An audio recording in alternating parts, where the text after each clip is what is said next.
Hello everyone, my name is Aaron Christensen. This is Horror 101 with Dr. AC, a gathering place for fellow fiends the world over to discuss all things freaky and frightening. If you want to be part of the conversation, and I hope you do, I invite you to like this video, subscribe to the channel, maybe go back and check out some of our previous episodes, leave a comment, and most importantly, let us know the fright flicks you'd like to discuss in the future. That kind of connection is exactly what we're looking for, and it really does make a difference. We're all about sharing the scare, and we want to hear from you. At a time when throwing extensive vampiric nudity on screen would have been enough, writer-director Jose Ramon Larraz went the extra mile to conjure a deceptively simple, highly satisfying tale of two bisexual bloodsuckers with Vampyres, released in 1974. Played with charged sensuality by newcomers Marianne Morris as the dark, mysterious Fran and Anulka as blonde, fresh-faced Miriam, the Sapphic duo take up residence in a remote English countryside estate, flagging down unsuspecting male drivers to take home for an evening snack. In addition to their daily iron intake, these vampires enjoy all pleasures of the flesh, and Larraz delivers the goods in numerous well-shot, sexy interludes between the lovers and their victims. Vampire purists be warned, the couple does move about in rather bright shades of twilight and uses sharp implements rather than fangs to get their victims' blood flowing. And while some might be put off by Larraz's leisurely pace in getting around to any actual bloodletting, when the inevitable feeding time comes, the sheer ferocity with which these naughty nymphs indulge their appetites is appropriately shocking and gory. The performances, which also include Sally Faulkner, Murray Brown, and Brian Deacon, are quite good, while Harry Waxman's handsomely nuanced photography and James Kennam Clark's piano flute score contribute immeasurably to a realistic atmosphere of gloom. Tonight, we celebrate 50 years of Vampires with a Y, a high watermark of 70s lesbian vampire horror films, alongside Daughters of Darkness and The Vampire Lovers, and certainly a must-see title for any fan of sanguinary cinema. 5 decades of vampires. I'm so excited to talk about this movie. Let's bring everybody in. And let's say hello to Steve Archacki. Hello. Troy Howarth. Hello. Barry Kaufman. Greetings, everyone. John Kitley. Good morning. And Jason Kaufman. Howdy. And we are here to chat about Vampires with a Y from 1974, celebrating its 50th anniversary. Thanks for coming on the show, everybody, and welcome. Oh man, look at this panel. This is amazing. I'm so excited. We got Barry Kaufman from House of Monsters. We got Troy Howarth, noted author of numerous books on the genre. John Kitley of Kitley's Crypt, the unrepentant cinephile himself, Jason Kaufman, and superfan, Big Swifty 500, Steve Archacki. Thank you all. This is going to be amazing. I'm so glad that you came in. I realized that we have an all-male panel to chat about this lesbian vampire classic. What a shock. I'm curious to hear how people came to this movie for the first time. Steve, do you mind if we start with you? I'll admit this movie is kind of a new one for me. I think I originally saw it definitely streaming, so it was probably within the last 5 or 6 years or so. It's funny because I always got this, like when you first invited me and you mentioned what the movie was, I initially said, "Oh, is that a Jean Roland movie?" And you were like, "No, no, no." And then I said, "Oh, I got it confused with something else." And actually, the one I got it confused was Daughter of Darkness for some reason. Yep. You know, it's the same old gloomy hotel and manor with a vampiric woman, you know, stalking victims and stuff. But I also got confused with a movie called The Blood Splattered Bride. Yep. Because of the ending. You know, with the gunshots and all. Maybe you should put up the spoilers. But it reminded me of that too, minus you know, Carmilla buried, you know, in the sand with a snorkel on the beach. Well, there were quite a few of these lesbian vampire films coming out in the early 70s. So you were completely off the hook in terms of being confused. There was a lot to sort through. Troy, how about you? It was one of those movies that I'd read about, a very tantalizing description in Phil Hardy's Encyclopedia of Horror Films. And I guess it had a VHS release back in the day, but it never crossed my path. So it was one of those movies I really wanted to see. And I first saw it, I want to say late 90s. I think Anchor Bay put out one of those clamshell VHS boxes, and I picked it up at the time. And you know, sometimes when you read about these films and you kind of form these very vivid kind of ideas of what the films must be like, which is certainly the case with a number of films, you're disappointed when you finally see it. It's like, it's not what I thought it was going to be. This one lived up to it, though. This is definitely one that is a relatively unusual example of a fully successful fusion of sex and horror. It really goes for the jugular, pardon the pun, and for various other sensations with great gusto, which is not common with a lot of those films. So that would have been my first time, probably circa late 90s, I'd say. Barry, how about you? I first encountered the ad mat for the film when I was 12 years old, and it was showing at a drive-in in Indiana, and I lived, in the south suburbs, and it was X-rated. I couldn't go see it, and I knew what it was just from that.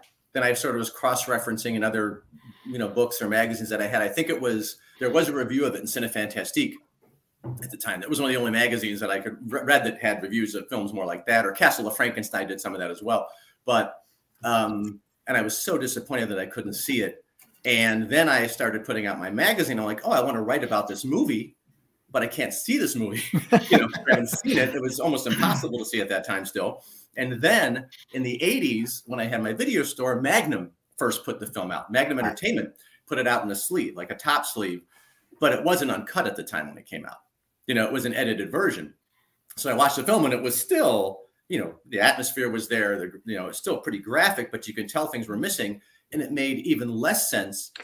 this version, if anybody's seen it, the final sequence, and I won't give the spoiler away, but it's so choppy and so damaged that all it shows is a couple walking away and talking about the house, for maybe 10 seconds. You don't even know what happened. So I had no idea, what that was about. But that's how I encountered it. And still at that time, I recognized it. Then it came out unrated on Magnum the second time, like they did with Suspiria, I believe. That same type of treatment where they finally got the unrated version.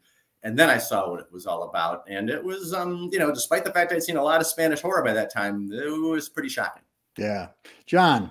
It was Phil Hardy's book that I probably first read about this and immediately went, okay, because there's a photo in his book of from the movie. So those things are always embedded in my brain. And in the late 80s, when Lost Boys came out, I believe Magnum reissued this because they called it Their Lost Girls to tie in with that. So that's the one I remember renting. And as a young male watching this going, oh my God, this is the greatest vampire movie ever made. But I think that, which we'll get into more, but I think the beauty of this film is that it is very graphic with nudity and sex, but there is a lot more depth here than just that. And Jason. I think I also read about it in some book as like a teenager or something and hadn't seen it. But I do remember specifically the first time I actually saw it, it was at a friend's place. I'd hang out at his apartment sometimes, and we'd just like rent a couple movies and drink and watch movies. Like I don't know what we watched along with it. It was probably Addicted to Murder, which is like a shot on video horror movie from the 90s. And then we watched this. I was not prepared after watching the SOV thing for the enormous jump in quality of production and presentation. Yeah, it immediately was like became one of my favorite vampire movies. Yeah, I think I forget who said it. I think it was you, Troy. The expectations, the buildup, like especially in the days of the early video boom, where you were hunting for movies. You were tracking them down either through the gray market or waiting for a legit release. Shockingly, this was one that didn't ever seem to play on television. It would have been about 15 minutes long, but this was one that I knew about for a long time. And when I finally caught up with it, it really does rise to the occasion. It satisfies on so many levels, both in terms of horror and in terms of the titillation factor. And it's just a genuinely satisfying experience overall, which again, not often the case, especially with ones that have been built up. They're ones that I'll see them and I'll be like, oh, it's not as good as I thought it was. And then I learn to appreciate it going on subsequent viewings. This one right out of the gate it just smashes you in the face with all of the goodness. The director, Jose Larraz, who also wrote the script, although it is credited to his wife at the time because she was a British subject, and it allowed them to get the union quota in. But I'd love to hear also, like, maybe Troy, I'll kick this off with you, some Jose Larraz connections, because, you know, this is maybe his best known film, but he certainly has quite a body of work behind him. Well, yeah, he's obviously Spanish. He's from Barcelona, and he went to Paris for a period of time. He worked in the kind of comics industry for a long time before making his way to England. His first films made in England they're sometimes called British films, but they're really not. They're sort of weird situations of films that were made in England but were financed through other countries. So like Whirlpool was financed through Denmark, for example, and Deviation is technically Swedish. But he was working in England for that period of time until he decided in the late 70s to go back to Spain and started working there. The first real British films that he made, British in the sense of financing, were both made in 73. It's a movie called Scream and Die, also known as The House That Vanished. And I think most notably in this context, a movie he did called Symptoms, which is a little bit of a variation on Roman Polanski's Repulsion in a way. Not quite as good as that. You know, that's a pretty tall order, but it's a really effective film that was very difficult to see for a very long time. It's finally now been restored and remastered and put out on Blu-ray so you can see it. But on that film, the editor was Brian Smedley Aston, and he ends up being the producer on Vampyres. And he pretty much, they struck up a friendship, and Smedley Aston went to Larraz, realizing he was obviously very talented. You know, can we make a kind of low budget sex and horror film? Well, of course, you know, Larraz had no qualms about that. And so they came up with Vampyres, which is, as you know correctly, was indeed written by Larraz, although it's credited to his wife for quota reasons. Originally, apparently, it was intended to be shot in Belgium to keep the costs down. But because of the kind of tax breaks that were available in Great Britain during that time, they were able to get it going as a very, very low budget movie, shot in all of 20 days in March of 74, with locations including Oakley Court, which is going to be very familiar to Hammer fans. You'll see it as the exterior of Dr. Franklin's house and the Reptile, Squire Hamilton's house, and Plague of the Zombies, and many, many others. So it's probably his best known film. Whether it's his best film or not, that's a matter of personal taste. I probably go back and forth between this one and Symptoms. Pretty much all of his 70s films are really good. They're really interesting. They all have that kind of gusto about them. 80s onward, not as much, although certainly Black Candles is an experience not to be missed. Barry and I were chatting offline about Symptoms with the Polanski connection. Yeah. Did you go back and revisit that in preparation for this, Barry? I told you I appreciate being on your show because it does make me go revisit things and look back at things that I haven't seen in a long time. So Symptoms was one of those, actually. You know, I thought I'd better take a look at that again because I do recall that I was really impressed when I saw it, but how long ago was that? And not in its full form either. So I went back and took a look at it, and I was shocked at how there were really similarities to that in Angela Pleasance's, you know, situation of, you know, sort of her psychological isolation, her sexual repression, her perception, you know, that everybody was sort of, you know, after her paranoia, and kind of the quietness of the film too. It's a very quiet film, unlike Vampyres, which has its quiet, it's certainly quiet in moments, but then has these, you know, escalations and, you know, sound and action and fury and stuff. And Symptoms, I thought he's very effective, you know, at sort of using these stretches of silence and these stretches of inaction to emphasize the action. But I thought Symptoms did that brilliantly. And its scenes of violence are more, you know, in a sense, I mean, Vampyres is shocking in how explicit and savage and aggressive it is because we haven't seen much of anything like that. Right. Certainly not in a sense in Hammer horror, which this film sort of mirrors in a lot of ways in terms of its, you know, sensuous vampires and sort of romantic setting and things. But Symptoms, I thought, you know, really the short little bursts of violence were much more shocking in the context of that film. And I think that film, I mean, Troy, you said, yeah, it's a matter of taste, and I totally agree. I do think that's probably the finest film of his that I've seen in terms of impact. And it actually was nominated for a Palme d'Or at Cannes, at the Cannes Film Festival, but nobody wanted it. which is crazy when you think about it, because you look at a film like Repulsion, and yeah, of course, Repulsion is like you said, it's a high bar. You can't, how can you match it? But it's got a lot of those elements, and it's actually really well done, and it's very impactful, and she's a very sympathetic character in a way. Yeah. And I just wondered why nobody would grab onto that film. And I think because of that, he didn't make a film for 4 or 5 years, you know, because he kind of, I think, went into hiding a little bit and was so discouraged by that. Because, I mean, from what I understand from interviews with him, he knew, you know, he knew what he was making a lot of the time. He understood what he was making, and he thought this was a good film. Yeah. You know, he thought it is. So that was mystifying to me. But I did go back and revisit that in Whirlpool as well, which was totally, I don't know if you guys feel this way, but it was totally inaccessible to me. I couldn't find it. That's a film I couldn't see. You know, there were some terrible bootlegs, terrible. But I really couldn't see it until that new set came out, the Jose Larraz set. And so I revisited that, and that film is pretty shocking and potent. So all of his films are like that in different ways, I guess. But I did think Symptoms was definitely the most effective film that I've seen by him. And Symptoms reminds me a bit of Robert Altman's Images. Yep. That's one that definitely came to mind. And that I love it when that kind of conversation happens between filmmakers. We're kind of like, there's something in the water here where we're all kind of talking and exploring similar themes. But yes, Whirlpool was one I hadn't heard of, wasn't aware of until that Arrow set came out. But yeah, that is a nasty little piece of work, and but really effective and really well done. Well, yeah. John, thoughts on Larraz? Well, obviously because of this film, I started to seek out his other stuff. His earlier stuff I never really connected with until probably in the last decade. There were always VHS copies of Scream and Die, not the greatest quality. And I don't remember when I had seen Symptoms.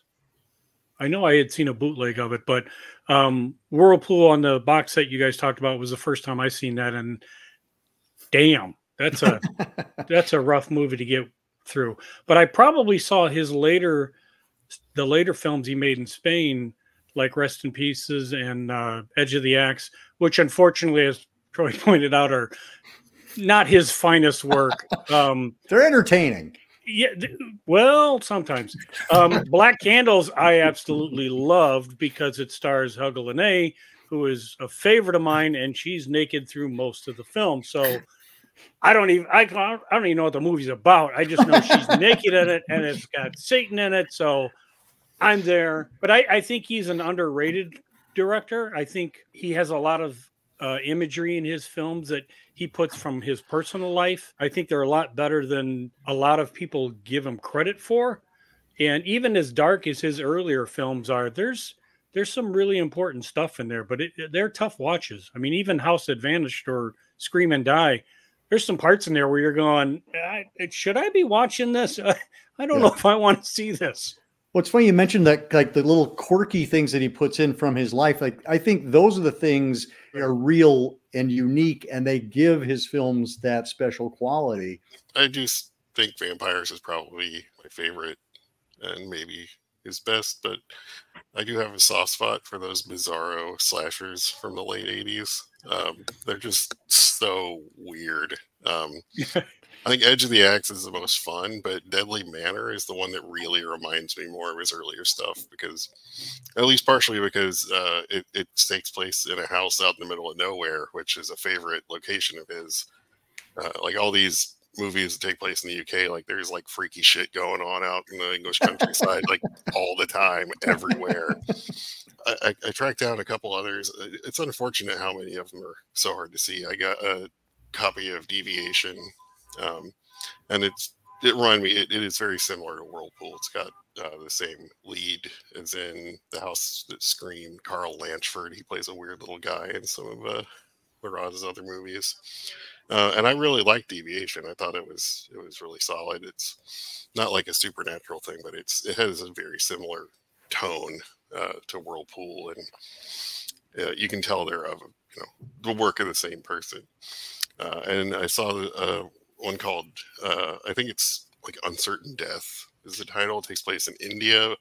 The only copy I could find is a really terrible VHS bootleg. But I don't know. I love that you can tell these are all like, he has a very distinct style. And John, if you haven't seen Madame Olga's Pupils, you should definitely do that. That's just, it's like a straight softcore movie starring Helga Linnea. Yeah, like it's basically Black Candles without like horror stuff in it. It's mostly it's just like a Euro softcore thing, but it still has that like hazy look, and you know, that kind of dreamy, weird feeling. Yeah, I'm a fan. I'm still trying to track down some of his stuff. I've never watched any of his comedies, mostly because I've found copies of them, but I can't find any with subs. So that, you know, that means a lot of it would be lost to me. But sure, I should sit down with him anyway. Steve, I've seen Black Candles, and like everyone says, you know, I don't think it's up to the quality of his earlier stuff, but I'm so happy you guys brought up Symptoms, because I was actually going to bring that up myself. What a great movie. I mean, just like everyone else here, I'm a hardened, you know, horror gore guy, and that movie to me was just creepy as F. There were times where I literally had like goosebumps. Angela Pleasant, she was so good in that. You know, in a perfect world, she would have won some kind of an award for that. I mean, that movie really creeped me out. It really did. And yeah, so we've talked about The Man. Let's talk about the movie Vampyres, 1974. Again, coming out of that wave of lesbian vampire films that was kind of got kicked off with Jean Rollin, certainly became a little more mainstream with Vampire Lovers. And then, you know, we get Blood Spattered Bride and Daughters of Darkness. So this film is kind of coming late in the cycle, and yet manages to kind of carve out a place of its own. And I have my thoughts on to why it's able to do that, but I'm curious, like, just what are people's first, like, when they think of vampires, like, what makes this film special? For me, I would say that kind of what Vampire Lovers was alluding to. Larraz took it and went, okay, now it's on crack. Because he made, not only did he make the sex more explicit, but he made these creatures or women or whatever you want to, however you want to define them, as vicious and brutal as can be. They are not the allureness of Vampire Lovers. Oh, I'm being attacked by Ingrid Pitt. Oh, no, that is not the case in Vampires, where it is brutal. They are hacking away at their victims, biting them, tearing at them. It is not pleasant for the victim, on the opposite of what we were kind of alluded to in the Hammer films. So that's the thing that I think you can take all the nudity away, but the viciousness of these characters is, to me, what really elevates this into the horror level times 10. I would agree with that. And I think that, you know, it's interesting if you want to take it back even further, adaptations of Carmilla, you know, you can go back to Blood and Roses by Roger Vadim in 60, and then, you know, Camila Mastrocinque does a version with Christopher Lee in around 64, Terror in the Crypt. And as the 60s is wearing on and censorship is starting to soften, there is obviously a pushing of the envelope. So Hammer starts, you know, doing that a little bit of nudity in Taste the Blood of Dracula and Scars of Dracula, and they start doing their kind of sexy horror films. And we mentioned Jean Rollin, who I think is important to note, really doesn't make scary movies. I think that's the thing that a lot of people find off-putting about Rollin, is they go in expecting like, well, it's not really meant to be. I mean, occasionally he can do something like a Grapes of Death or a Living Dead Girl that's a little bit more explicit and vicious, but by and large, he's doing some sort of dreamy and poetic. And I'd say the same thing about Jess Franco. Jess Franco didn't really do scary. For the most part, that wasn't really what he was trying to do, but he liked to explore sort of eroticism and kind of, you know, test the boundaries of different kinds of elements of pulp fiction and genre cinema.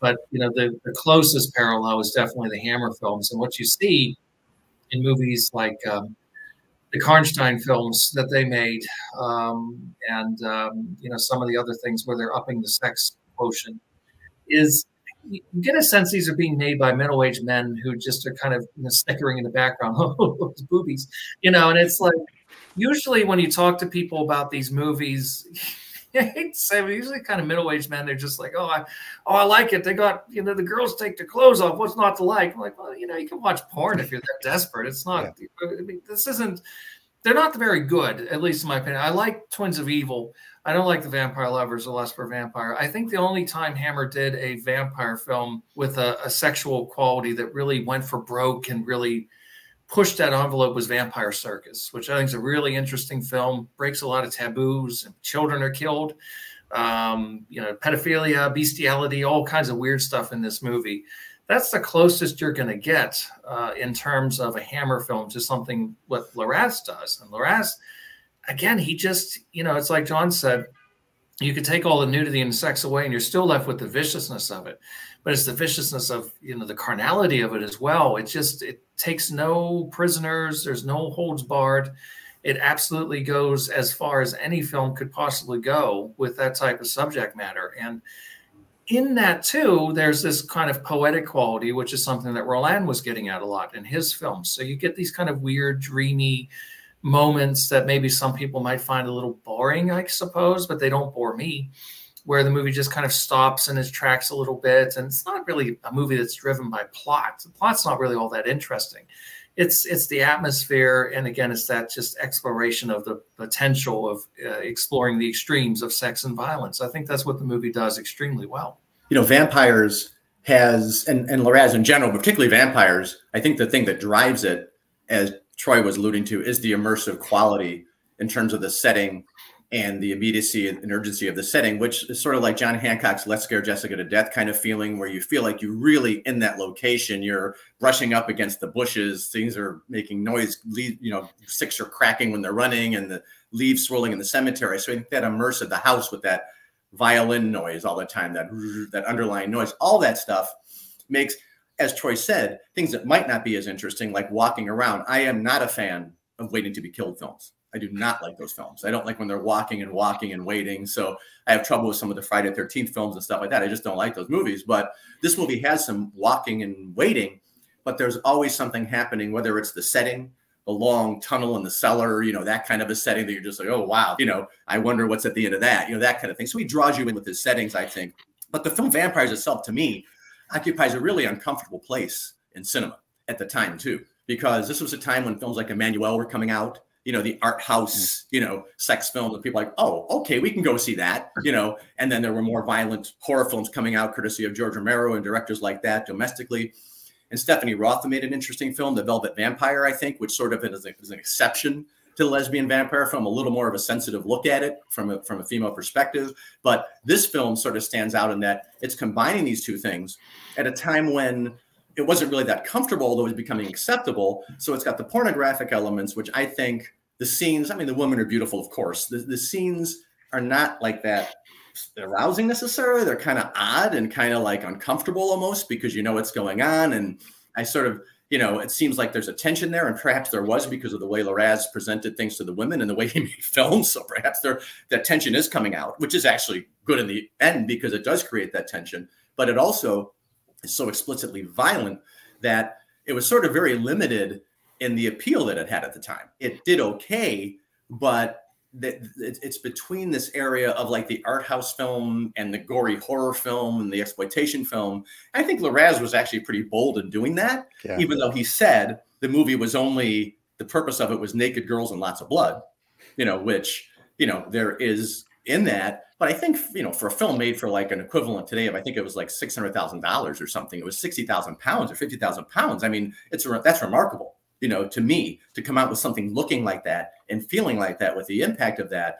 But it still is an odd film to me because it is in such a perilous place at the time, because it was much more violent than a Jess Franco film.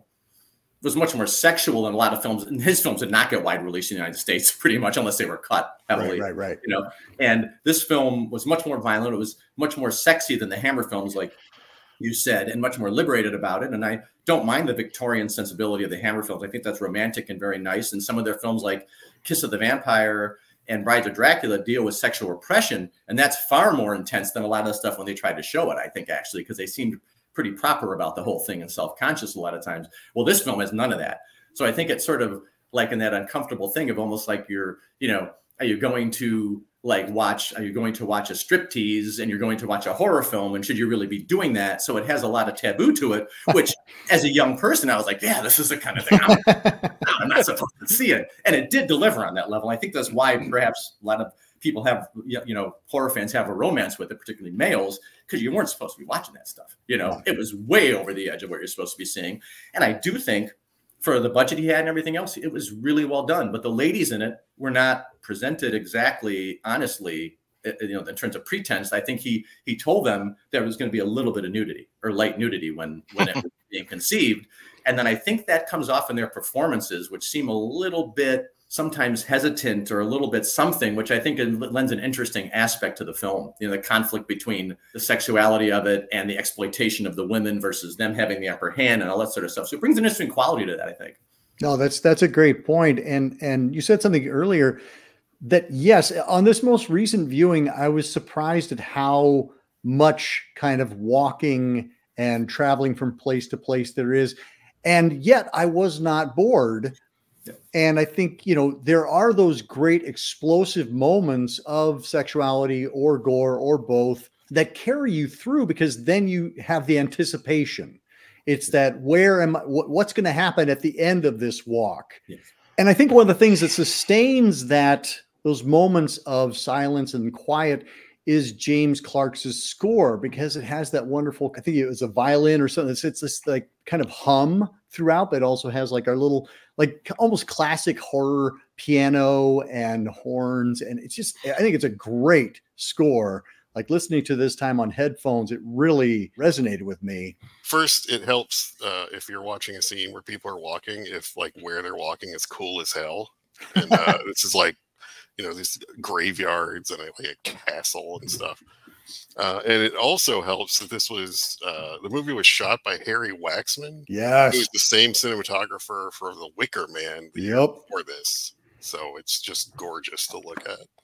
Yeah, it's funny. I'm glad you mentioned that, because everyone really associates this movie to the Hammer horror gothic feel, which personally I don't feel that it does. To a point maybe, but Harry Waxman actually, if my research is correct, he actually directed I think 3 Hammer movies. He was a cinematographer for 3 Hammer movies. The Nanny, the Anniversary, the two Anniversary. And She, I think, as well. He did She as well. Yeah. And he also did The Day the Earth Caught Fire, which is feels like an honorary Hammer film. And a Tygon film that nobody likes but me called Beast in the Cellar. That's a great movie. which is beautifully shot, by the way. It looks gorgeous. That's one reason I love it so much. But yeah, he's done a lot of really beautiful films. And this really is a great collection of talents. I think it does have Larraz like really pushing the envelope. It has Harry Waxman just capturing these wonderful dreamlike walks, and then gets up close and personal with our victims and with our lovers. And I think that's the like push and pull that we get throughout the movie. And I think that's what helps sustain it throughout. One of the other things that makes this film special is that these vampires are not your traditional Hammer vampires. They are different in a number of ways. John, you just recently wrote an article that's going to be published soon. But if you want to talk a little bit about like what makes these vampires not your usual, other than the fact that they have a Y in the middle of them. Vampires, yes. I personally don't think they're supernatural vampires. I think they're just 2 women that have a very psychotic blood fetish. And then what really pisses me off, then Larraz throws a couple of things in there to make you go, what about this? What about that? The fact that Fran is sleeping with her eyes open, which Larraz did from his own personal experience, which has nothing to do with vampirism, supernatural, nothing. It's just something that scared him as a young man. So he throws that in there, which again is very effective. And then things with the clocks not working. Yep. But they go out into the daylight, which I know Stoker's Dracula, he did too. But there's no real connection. They don't have fangs. We don't have any solid proof that they are supernatural creatures. But it doesn't take away from the viciousness and the effectiveness of the film. And I think that's one of the beauties of this is Larraz doesn't show you 100% because he does throw in a couple of weird things. So you can take it either way. And then there's something about the editing too that I don't know if you want to into the spoilers, but I think it's. If you're going to talk about the ending or the beginning. So yes, here we'll talk spoilers specifically about that. A lot of people that who do not like this say that it's confusing as far as what's going on. And I always tell them, if you think Quentin Tarantino edited it, then it would make sense. Because I don't think this is played in a linear fashion. It opens up with the two women getting shot. I believe that's at the end of the main story. Murray Brown, the character Ted, that Fran keeps alive for over days, he comes back and shoots them. And then when he's going to the hotel, the guy says, "You've been here before." And he's, no, I've never been here. He's returning to the scene of the crime. Because at the end of the film, how it's played out, the vampires kill the couple in the trailer. Then it's too late for them to go get him. He staggers back to this car with his shirt bloody and ripped open. Then he's woken up by the realtor saying, "Get out of here. You're going to sleep off your binge somewhere else." His shirt is no longer bloody. The film plays out as he hooks up with the vampires. He realizes what they are. He comes back and shoots them. Then he comes back years later to return to the scene of the crime. That's how I feel it plays out. I've never read that anywhere. I know Larraz has said on one of the commentaries that Ted is the character in the beginning that shoots him, even though you don't see him. And it took me years to watch this and go, what is happening? Are they vampires because of their shot or what? But then when you start to look at it as in scenes as opposed to a linear fashion, for me, it started to make more sense. I think that makes sense, actually. And I think in terms of the ambiguity about are they or are they not, supernatural vampires, it anticipates by a couple of years what George Romero would do at Martin. With Martin, yeah. Where we have a young guy that is, is he really a vampire or is he just mentally ill? Is his family have this kind of collective psychosis because he's the oddball kind of black sheep of the family, the Nosferatu, or is there something to it? He never really answers that. So you can interpret it however you want to. And what I like about that too, and we mentioned Polanski before in reference to symptoms and its relationship with repulsion. I think, that's one of the great strengths I see in a lot of his films too, where there's that ambiguity about, did it really happen that way? Did it not? Whether it's Death and the Maiden or even Rosemary's Baby and any number of other films, The Tenant, where you don't quite know. You can read it one way, you can read it another. You can take it very literally as, this is a vampire story. These are supernatural creatures, or you can read it as, they're just a couple of really mentally ill women who have this sort of strange fetish for blood and are going about it in their own way. So I think that's another strength. Absolutely. And if I can throw something in really quick, because I had also heard that theory, or maybe John, you and I had talked about it before, but there's also something that he says, the desk clerk says, "You remind me of someone long ago." And that got me thinking, what if it, and I don't know if they're supernatural or not, but what if Murray Brown, because he survives, he actually has become vampirized. And so he is returning to the scene of the crime, but it is years and years and years after the fact, and he has not aged, but the other guy has. I don't know if that's valid at all, but I just thought it was a really interesting piece that I hadn't considered before. I think the realtor says a few years ago. He says long ago. Yeah, he says long ago. He says he's an old client. Yeah. No. The realtor. Sure. Oh, yeah. I think he says a few years ago that two women were murdered. That could be. But again, it could play. And just on personal experiences, when you get older, a few years could be a decade, or a decade could be a few years. Sometimes they get a little muddled. A few days can be a few years. Exactly. See, Troy knows what I'm talking about. I always thought, especially on the last viewing a couple of days ago, I always thought Larraz was trying to make some sort of like a time loop plot where it's almost like purgatory, like they're reliving things over and over again. And I think that opening shot kind of suggests that, because the hotel manager says, he's an old client. I remember you from many, many years ago. And then Ted picks up Fran. He immediately says, "You remind me of someone I used to know." Right. And then you know, Fran, Ted asks Fran, he's like, well, what do you do for a living? And she says, well, I'm searching all the time. Searching for what, you know? And then don't forget that scene where Fran meets Harriet in the woods when she's painting, and she puts that mark on her head, and she says, I always knew, you know, we would find each other, and I'll recognize you by this sign. So, Yeah. plus the fact that why is every single man completely slaughtered and left in a crashed car, but Ted, you know, lingers on, you know, so it kind of, I don't know, it raises some questions for me.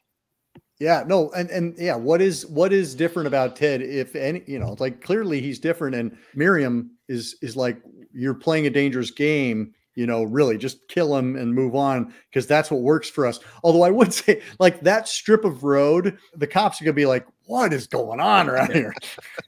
Like, it's the third one this week. It's time to put up a stop sign or something. Right? Caution, vampires at play.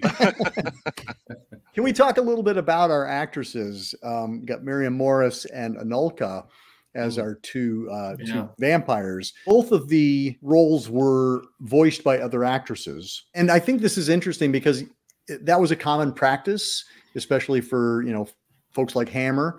Yeah. But I think it's done so well that it doesn't strike me as, oh, this is clearly somebody else's voice coming out of this actor's mouth. But I think both of these actors are really terrific. Yeah, Marianne Morris and Anulka, they were both primarily models. They didn't really do a lot of acting, actually. If you look at their filmographies, they're both pretty scant. Marianne Morris claims to have been the woman that Peter Cushing kills in Corruption, you know, the shocking uncut version with the where she's topless and he's rubbing blood all over her chest and all that, which gives Cushing fans, you know, an embolism every time they say it because it's so unexpected. But it's actually not her. It was another actress named Marianne Collins who did that scene. So you know, these things happen. I mean, Linda Hayden sometimes has stills of another woman being bitten by Christopher Lee that she signs. So I don't know. I think as time goes on, people just maybe get a little confused. She didn't really do many films. Neither did Anulka, but they both done nude modeling before. Anulka had been a Miss May 1973 for Playboy, and Morris did some modeling as well. So that's not terribly surprising. But they're both where can I find that issue?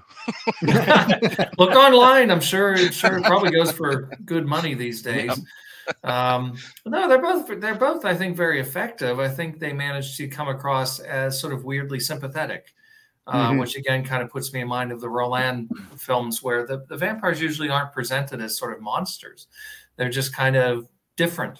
You know, there's kind of a sympathy and empathy there in the presentations that are not necessarily presented as awful, but yet they also fit into that sort of thing that was going on in the 70s where you started to get into feral vampires, the scary vampires where they turn into really monstrous creatures. So like the Count Yorga films, the Blackula films, Grave of the Vampire, Salem's Lot, the Night Stalker, things like that, where somebody said it earlier, it may have been John, I forget, but nobody's frightened of the idea of Ingrid Pitt bearing down on them and biting them, you know, or Soledad Miranda or Lena Romay or any of these other people. But those vampires in those films are scary. That's nightmare fuel, at least from my point of view.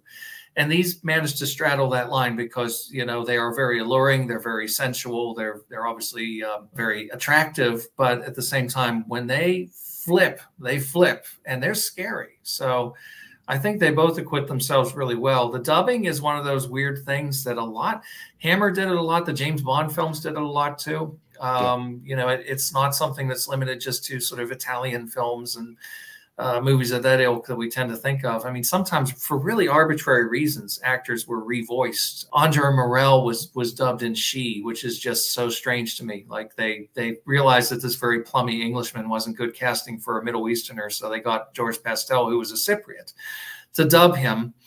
And it's like, why didn't you just cast George Pastel? He was a good actor. You know, it didn't make any sense. But I agree, the dubbing here is well done. I didn't realize, I always assumed that Anulka was dubbed, but I didn't realize that Marianne Morris was until I think Larraz talks about it on the commentary. I was like, oh, that's surprising. So it's well done enough that I don't think it really stands out like a sore thumb.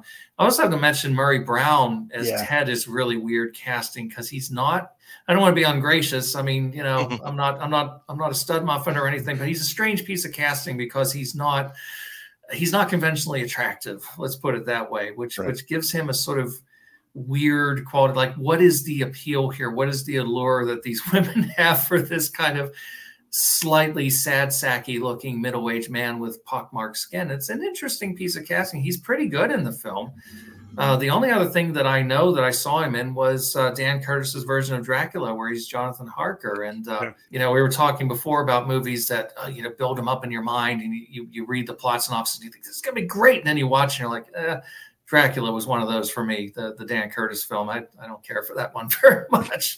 But how he was cast, I don't entirely know. He's a strange choice, but I think he works. He works very well. Jason, I remember we watched at one of your marathons, we watched Alien Prey, which also features Sally Faulkner. She's quite good in this as well. Like, I really like the couple in the trailer.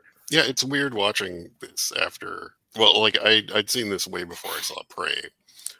But now, like, going back, it's strange seeing her be like a normal person, because she's so like legitimately unhinged in Prey. Like, she's terrifying in that movie, and then she's just, you know, not that at all in this. She's like, so yeah, I think she's very good in it, and she does get to go a little wild toward the end, but it's, you know, not the same circumstances. Yeah, she's really good, and the boyfriend guy, I can't remember his name. He really gets on my nerves. Brian Deacon playing John. Yeah, John. Someone earlier was saying if there was a hand slapping on the window, like, I was just thinking, don't tell your asshole boyfriend. He won't care. He's completely oblivious. Well, it's funny because I was thinking about that, where it's like you have the kind of going along with the Polanski, like, he just doesn't believe a damn thing she says. Yeah, you know, like, she's from the very like, start. This is happening. This is weird. This is strange. He's like, no. I do think her performance is probably one of the best in the film. Her and Murray Brown, both. Those are really the two, like, anchoring performances as far as acting goes. As I recall, she was made very uncomfortable by Jose Larraz. He was extremely disrespectful to her. And I think that obviously, again, adds to the performance, because she seems so paranoid. And she seems so hesitant and paranoid the whole film. It's a very convincing performance. It's interesting to me that there's somehow some contrast between her, even though she's not necessarily like asexual or puritanical, she doesn't seem as sexual as the vampire ladies. And there's something about that makes it seem like, you know, she's like prey for them, or she's somebody who they're going to prey upon because of that, and like expose her to this in some way, which is kind of an interesting tension in the film, and also kind of a creepy one. I also want to add that, in the same vein, that the post-syncing, the dubbing, you know, it makes it difficult sometimes to assess these performances for me, like these types of performances. Anulka in particular looks, if you really watch her face, looks very hesitant at times in what she's saying. It looks like she's obviously consciously trying to lure him in, and there's some sort of sardonic quality about that. And Marianne Morris does that well too, with her little smiling and like, kind of like, you know, she knows what's happening or knows what's going to happen. But there's something hesitant about Anulka's performance. And I think that the post-syncing might be a little monotonous or monotone for her. And maybe her performance was a little different than that. I don't know. But somehow I think it sort of takes the edge off their performances. And a friend of mine who watched it, who is female, my partner in crime, she thought they seemed a little bit like porn actresses at times, you know, because of that, a little flat because of that. Now, I didn't see it quite that way. I don't think they're quite like that. I think, but also maybe that's also because I don't know if their characters are that well drawn, really. I mean, you don't know much about them, as we said, but I'm not sure. I mean, I did feel empathy for them. They're kind of caught in this situation in a way, and it's portrayed that way. And they seem like sympathetic characters. I mean, maybe that's just I'm sympathetic towards vampires, you know, and I'm sympathetic towards women in capes, you know, flitting through the graveyards and all that sort of stuff. And that's something that connects with me. So maybe I'm just sympathetic because of that alone. But I don't know that their characters are that well drawn in the film. I think that would have made the film even a step up from what it is if their characters had a little more to them, and maybe that dubbing maybe makes it that way a little bit. I'm not certain. See, for me, I like the remove. I like the fact that we don't know much about these characters. I like the fact that, like, they clearly shouldn't be out in the daylight, but they are okay to be out in the daylight. It's just like you see them, scurrying away, but they're not like bursting into flame. There's a lot of things I really like. I also like the fact that Anulka, Miriam, is wearing basically a Dracula cape, has the red interior. And I agree. That's same thing. These little touches throughout. I don't think that in general, if you look at Larraz's films, I think Symptoms is kind of the outlier in that sense, where there is a more sort of psychologically nuanced kind of a attention to certainly the protagonist in particular.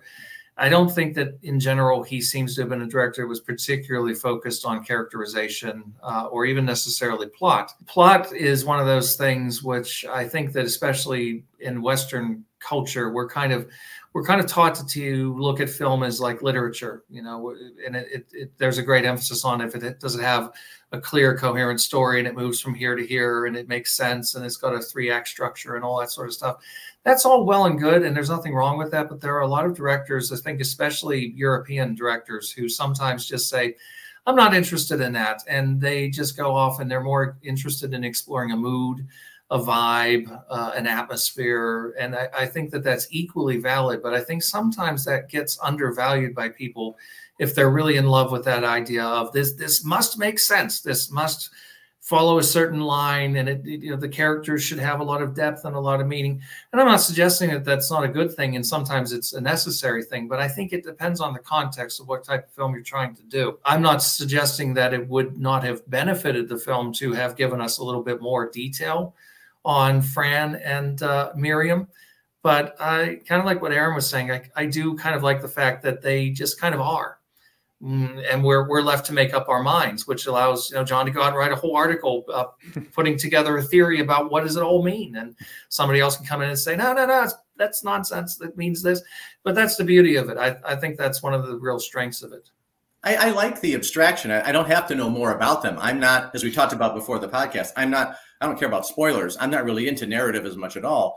I guess what I'm saying is I think maybe it could be the post-syncing, or maybe it's just the screenplay, but they just came off a bit flatter to me than I think they might have been. They looked like they were doing something a little more, and I just didn't quite get that intensity of performance, except when they were attacking and violent. Then I got that performance for sure, But still, I think they were great in the roles they were in for sure. I just think that I felt like something was missing, and maybe it was that post-syncing that did that. I'm not sure. I don't know if in Anulka's case, if it was an issue with the accent. I don't know. I couldn't tell you what she sounds like. Well, actually, there is an interview on one of the discs, and she's English. She speaks like a normal British subject, and I was like, so again, it's one of those weird things, because Marianne Morris certainly has a perfectly reasonable voice. If these weren't actresses who were really kind of hired on the strength of their acting chops, which they weren't, let's be honest, they were hired because they had done nude modeling. And even if Larraz and Brian Smedley Aston had kind of misrepresented things a little bit, said, there'll be a little bit of nudity, and it obviously went beyond that. It could be that they realized that it's just, the voices aren't quite. But again, it was so weird and so arbitrary. So many Hammer films, so many James Bond films, various other movies, English films, shot with direct sound in English, where they would just go in and completely overhaul an actor's performance, sometimes without even telling them, just because they decided, he doesn't sound quite right, or she doesn't sound quite right. So who knows what the decision was. It definitely, but I think in a way, although it does give them a certain flatness, it does add a slight otherworldly quality, because they're the only ones that are like that in the movie. Whoever dubbed Marianne Morris, I think, did a phenomenal job, because I love the way her voice is. She's very dry. She's very removed, very, very sultry almost, and very removed. And it gives you that sense of, something's not quite right. I think, I don't know who did it, but whoever did it. Georgia Brown. Georgia Brown. Well, Georgia Brown, you can see her in a lot of movies. I mean, she was in A Study in Terror, the Sherlock Holmes versus Jack the Ripper movie. She was in the only movie that Christopher Lee produced. Not a very good film, but a movie called Nothing But the Night. And Tales of Witness Madness, or Tales of Witness Badness, if you prefer. She's in one of the Mr. Tiger episode of that. Yeah, but they knew that they wanted something like Georgia Brown. They said, why don't we just get Georgia Brown? So she's the one who's dubbing Marianne Morris.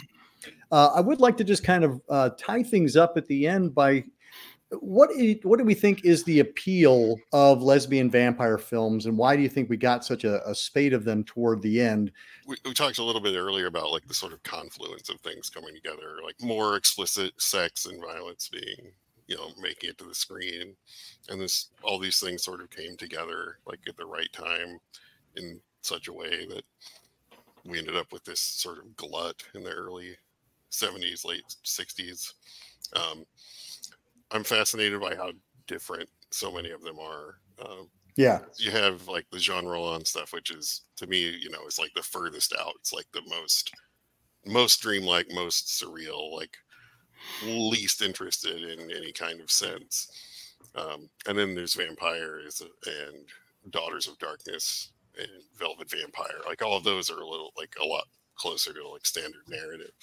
It's super interesting to see all these different filmmakers working in this mode of exploitation cinema, each doing something really interesting and putting their own stamp on it. I just think that, I mean, for a low budget film, they obviously had to use some sort of exploitive element to get people to go see it, which is, I would assume, because of all the nudity. But I do also think that, again, going back to Larraz, his talent, he is taking something that's very exploitive, but also giving you a really deeper story wrapped around that. And I think that's very different, because all the stuff that Hammer was always getting in trouble with is you can have the horror and you can have the sex, but you can't have both. And Larraz basically went, watch this, because I'm going to do both. And granted, it was a later time, so things were a little bit looser than back in the 60s, but still, he goes over the top. Yeah, I mean, can you imagine them trying something like this in 1960 when Hammer was getting in all kinds of trouble over Curse of the Werewolf just because of the stuff that's hinted at, you know, let alone stuff that's shown. I think the fascination was as simple as it was a ready-made exploitation item that just had potential. I mean, you could make a film like this. If it had those exploitable ingredients, you were guaranteed you were going to get asses in seats. It was as simple as that. There's nudity, there's sex, there's violence. You know, there's a certain contingent of the audience, not all, but a certain contingent of the audience that would be really particularly fascinated by the idea of lesbianism, because, you know, you get two women, right? You know, so it's double the fun, right? And you don't have to look at a guy if you don't want to look at the guy or whatever. So, I mean, it doesn't appeal across the board, obviously, but those who find it appealing are going to like that. And I think that was pretty much the key, was to have these different directors like Larraz and Franco and Roland and the various different people who approached it in different ways, kind of put their stamp on it and make something interesting out of it. So yeah, sometimes it was as simple as, we're just going to show a whole lot of naked bodies and some fangs and everybody's going to be happy. But sometimes there was an attempt at something that was a little bit more poetic, a little bit more mysterious, perhaps something a little bit deeper as well. So they were all very different. I think it was also sort of a climax, no pun intended, or culmination of what was happening at the time in film distribution in a lot of ways, because there are all these sub-distributors like Canvas Films, who distributed this one, Bryanston, Jerry Gross, Film Ventures, who were taking primarily foreign films that were much more explicit than American films, not editing them and distributing them, and pretty much trying to give sort of all that Times Square would allow. You know what I mean? As far as you could possibly go in that context. And I think that this film sort of was one-upping all of those films in an attempt to get attention for itself with the Playboy spreads and the super bloody publicity photos. If you know, that really, you know, the guy from Whirlpool who gets it, you know, yeah, what's his name? I forgot his name. Carl Lansbury. Yeah, right. Thank you. Yeah, I mean, that scene was plastered all over the place. So I think they were trying to one up everybody else at the time. And yes, definitely as far as exploitation goes, but I think people didn't really expect, you know, sort of the artistic elements as much. And I think it did play for a long time in Times Square in downtown Chicago, where I couldn't see it primarily as a second feature at the drive-ins because it had that appeal, but it could only show at certain places because it was X-rated. Right. So it was limited in the theaters it could show, and it did well as that type of film. But I do think it's sort of a result of, you know, the escalation at the time and trying to go over the top to, as one of you said, to attract as much attention as possible as well. And these distributors made it possible. There's no such thing today, but these distributors definitely wanted that product. We're looking for that product. Yeah, I would consider this movie 50% sexploitation and 50% horror. I mean, to me, it's like they really pushed the envelope with this one. You know, coming off the Hammer lesbian vampire movies, as John stated earlier. I mean, the attacks are just brutal, and the fact that they're having sex while, you know, carrying out these acts is just something else altogether. I loved it. I thought the envelope was pushed, and I'm glad it was. And I think there is that quality, as you alluded, Troy, like there is double the fun of having two naked women. But I also think there's that quality of something that is aberrant to the quote norm. That's taboo. And then we've got, you know, murder. And then it's like, it's this confluence of all of these kind of taboo subjects that are wrapped up in a really pretty package, you know, and we get really great, you know, Kensington gore combined with, you know, our nude models.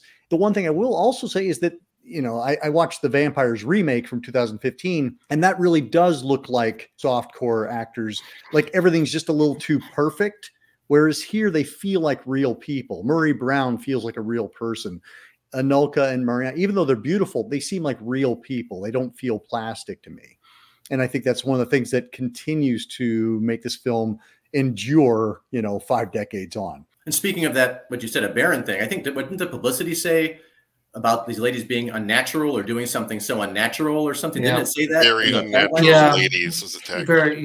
And there was this kind of weird, it's unfortunate in hindsight, there was kind of a freak show kind of component to this fascination back in the day, you know, ooh, lesbians, oh, homosexuals. I mean, let's see how these weirdos live. That's unfortunate in hindsight. But within that, you know, let's say that maybe the producers had one idea and the distributors had another idea. But if you had a director who, you know, he maybe wasn't super sensitive on sets, and he certainly was rough with the actresses and didn't endear himself to a lot of the performers in the film. He displayed a certain sensitivity because the movie doesn't present it in a kind of like, oh, this is so freaky and weird. It's so unnatural to have a woman love it. It doesn't go that way. It actually is again a kind of, you know, a more open, more non-judgmental kind of perspective. One thing I forgot I was going to mention earlier is the sort of British sex film that was going on around the same time. Like, this is the middle of like all the big like Confessions of a Window Cleaner and the Adventures of a Private Detective and all the like, there's a whole thing there. There's a great book by Simon Sheridan called Keeping the British End Up that covers the UK sex film from like the 50s to the 80s. And when you're talking earlier about the tax incentives or whatever for having like the UK writer for those, like that was, they were cranking out so many of those because they were able to make them like cheaply and get them in theaters, get them on screens and stuff. So this would have been out at the same time.